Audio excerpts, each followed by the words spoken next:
Right then, we've had the blind man story, and now we're going to look at the rest of that particular part of Jesus's life in Jerusalem at that time. So he's surrounded by religious leaders, he's surrounded by Pharisees and his own disciples, and it's a tricky time now because things are starting to hot up. So John 8:31 to 41. To the people who had believed him, Jesus said, "If you hold to my teaching, you really are my disciples. Then you will know the truth, and the truth will set you free." They answered him, "We're Abraham's descendants, and we've never been slaves of anyone. How can you say that we shall be set free?" Jesus replied, "Very truly I tell you, everyone who sins is a slave to sin. Now, a slave has no permanent place in the family, but a son belongs to that family forever. If the son sets you free, you will be free indeed. I know you're Abraham's descendants, yet you are looking for a way to kill me, because you have no room for my word.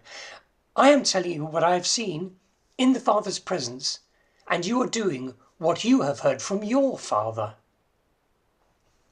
"Abraham is our father," they answered. "If you were Abraham's children," said Jesus, "then you would do what Abraham did. As it is, you are looking for a way to kill me, a man who has told you the truth that I heard from God. Abraham did not do such things. You are doing the works of your own father."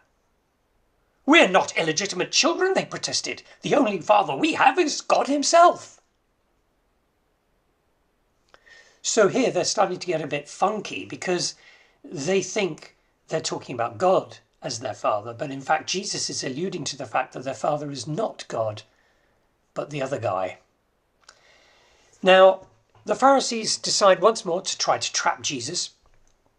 Firstly, Jesus says the truth will set you free, but they don't understand this. They can only think of themselves as politically free. They don't think about spiritual things at all. Funny how their mind completely is not spiritual. They just don't get it. Then they claim to be Abraham's descendants, which they genetically are, of course.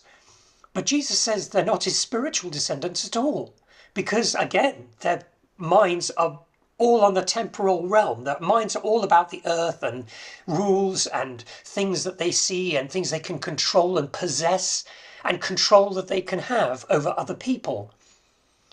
But Jesus is talking about spiritual truth, and they don't obey God. They don't follow him. They follow a set of rules, perhaps, but they oppose everything that God is doing through Jesus. And in another part of this exchange, which I haven't read out, they claim that he's demonized and a Samaritan as well. So it all gets very mushy and confusing and angry. It's not looking good anyway, whatever you think of it. And then they claim that God is their father. And this continues into the next episode, which we'll come to.